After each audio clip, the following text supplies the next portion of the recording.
So tell me about how you got to prison. Why were you incarcerated? Well, I went to prison for manslaughter and a lot of other non-controlling offenses, you know, for like stuff they're trying to get me for conspiracy, all activity that took place within my hood per se. And at the end of the day, I ended up pleading a 16 and a half year deal for manslaughter for my case. And did like over a year and a half fighting it, because at first they were trying to get me for murder 1, and then it went to murder 2, and as time evolved, it ended up being manslaughter. You know, they said, basically they said we could see you with a second chance. But it was kind of crazy because I had an attorney that told me at the end of the day, the only reason they're really not tripping is because it's like killing 2 birds with 1 stone, for at least temporarily, because, you know, my attorney looked right in my eyes and told me the only reason they really want to plea is because it was another dope dealer that you killed, and he was black. If it would have been a white dude, we'd be going to the box, he said, you know. And I'm like, you know, it was crazy hearing it, but at the same time, I mean, for me, I was like, you know, okay, cool.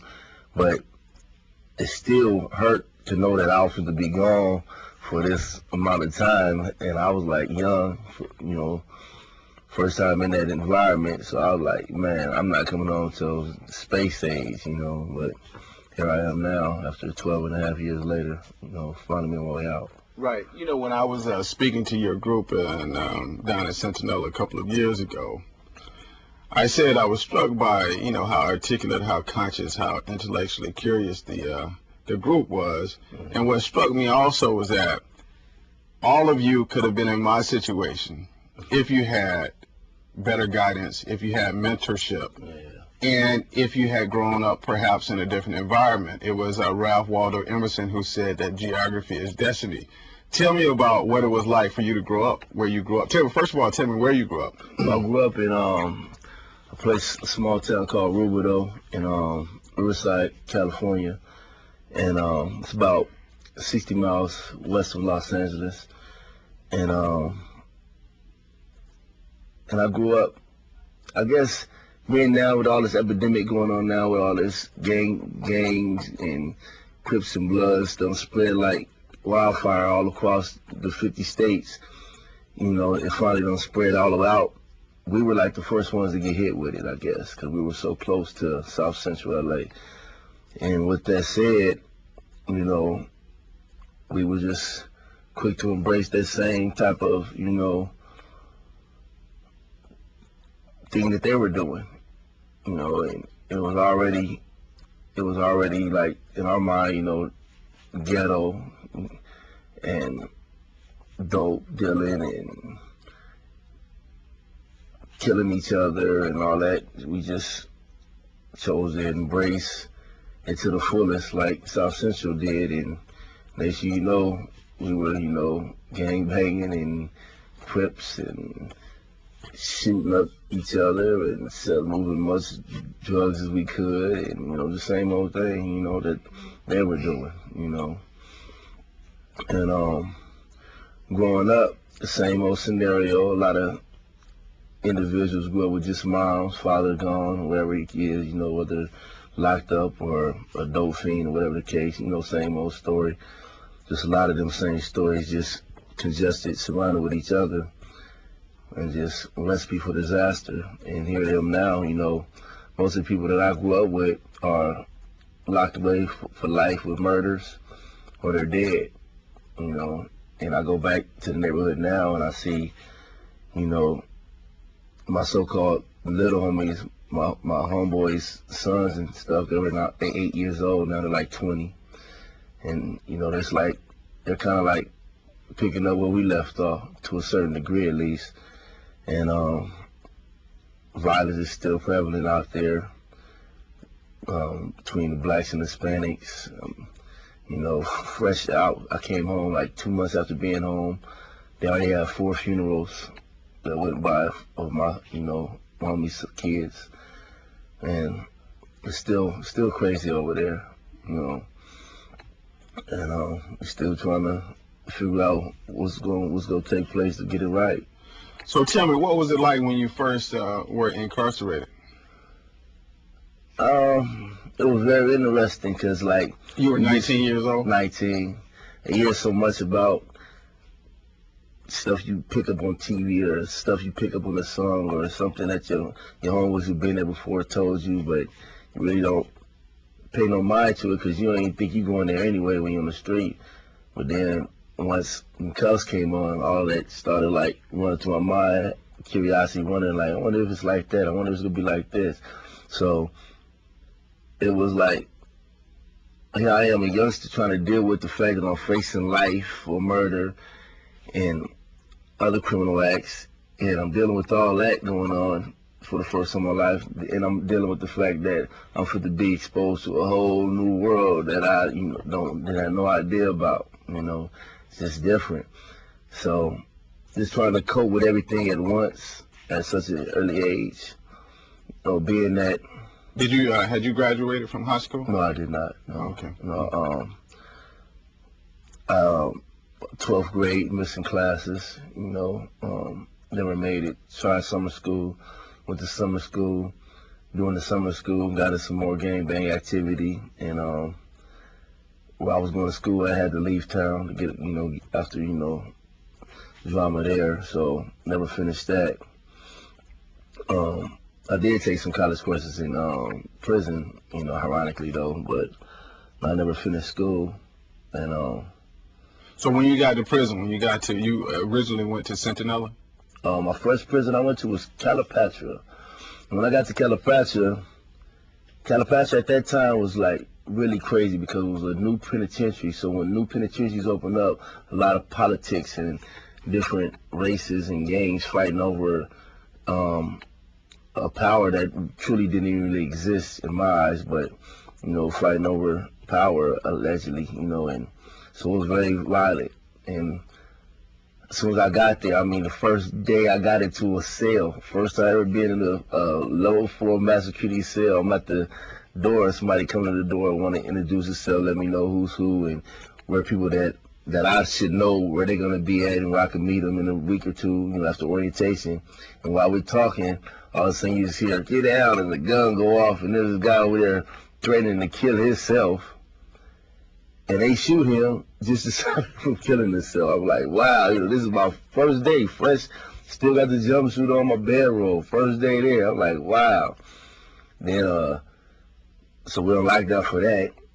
2 weeks later after lockdown, let us off. I'm still at the door waiting for our day room. While the day room's running, you see a diversion on one side of the day room floor, and on the other side of the day room floor is a black guy on the phone getting stabbed up by 3 Hispanics.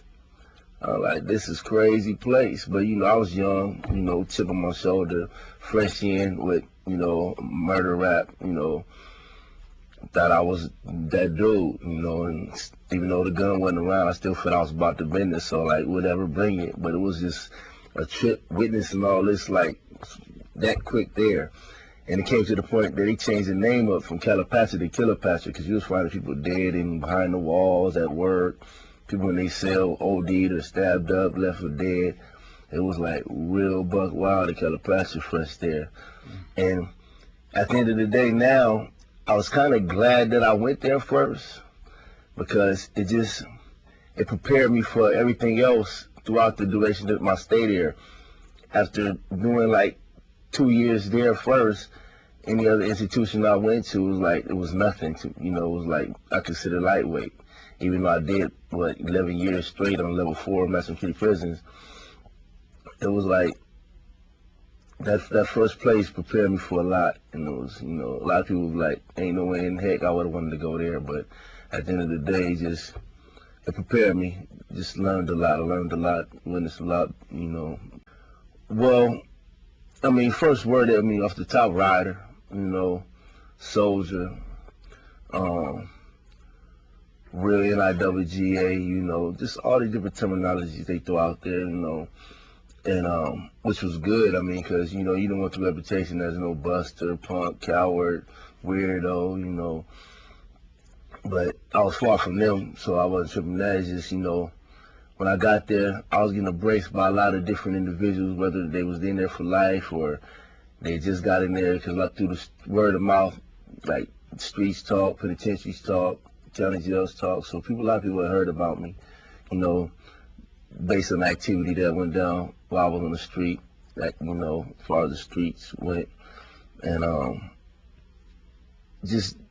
and when you get there, you immediately get tested on different types of stuff just because when you be exposed to that. Because like seeing all that stuff, a lot of people would just try to get somewhere else, relocate and all that. You know, I seen it all and I was like, I ain't going nowhere.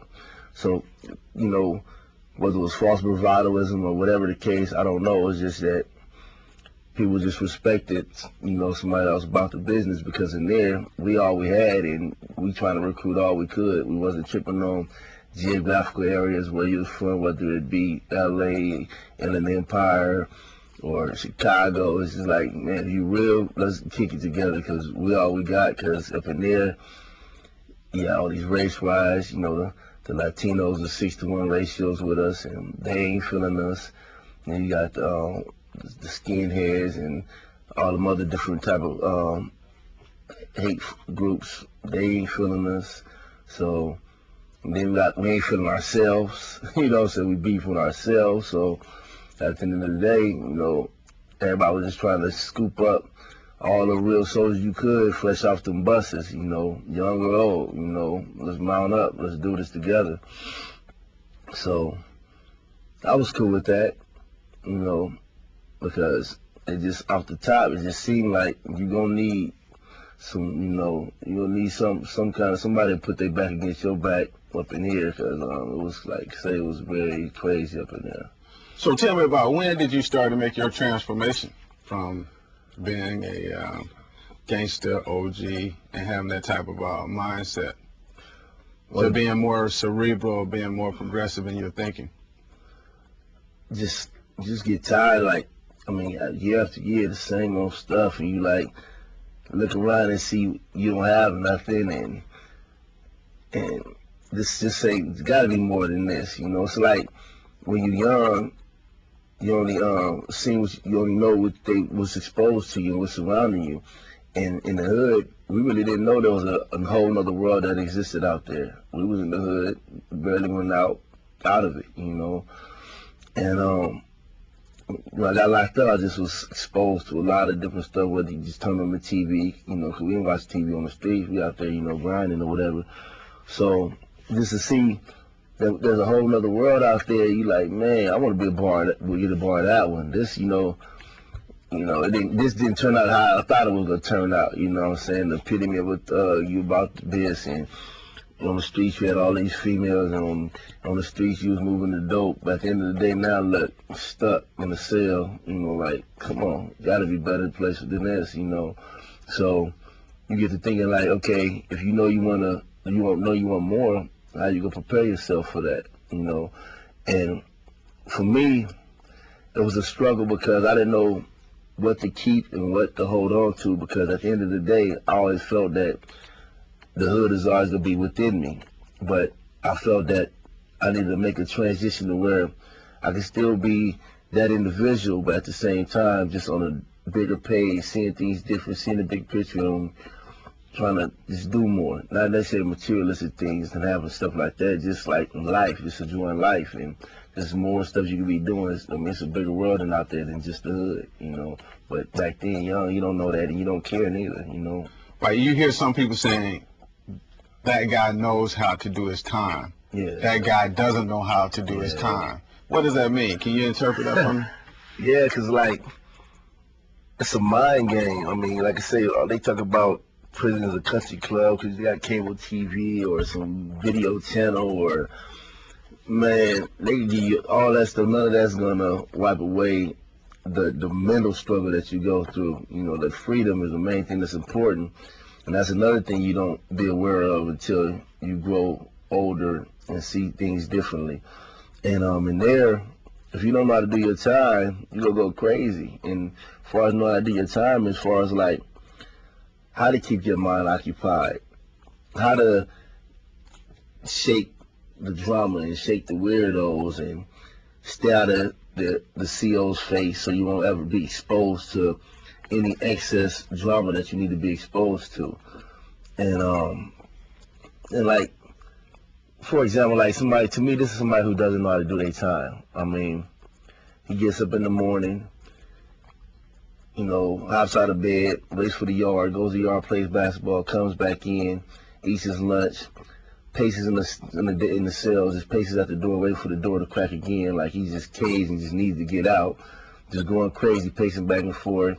They open the doors, you take up out the door, now you back on the yard, just ripping and running, just like no plan or nothing. You just idle mind. You want to play cards, or you're not trying to prepare yourself for the future or nothing. You just stare, and all along, you know, going crazy, wondering where your girl, why she ain't answering her phone, and wondering why, you know, your mom ain't sent the money or the package you said she was gonna send you. Just your mind's the mind. You have to get your mind right up in there, or you gonna go crazy up in there. Right. In so many different areas, it's crazy up in there. But at the end of the day, I feel that the individual himself, if they get they mind right and get their activity right, I think it'll be fixed in there. Because right now they know everybody's just all over the place and no focus, no unity, no nothing, just out of control up in there. So then they use that to their advantage, to where, you know, you got all these. They got us fighting against each other with these race riots. That's just ridiculous. So speaking of race riots, tell me what's at the heart? What's the genesis of the race riots? I know you're familiar with the race riots that have taken place up in Castaic, up in North County, Los Angeles.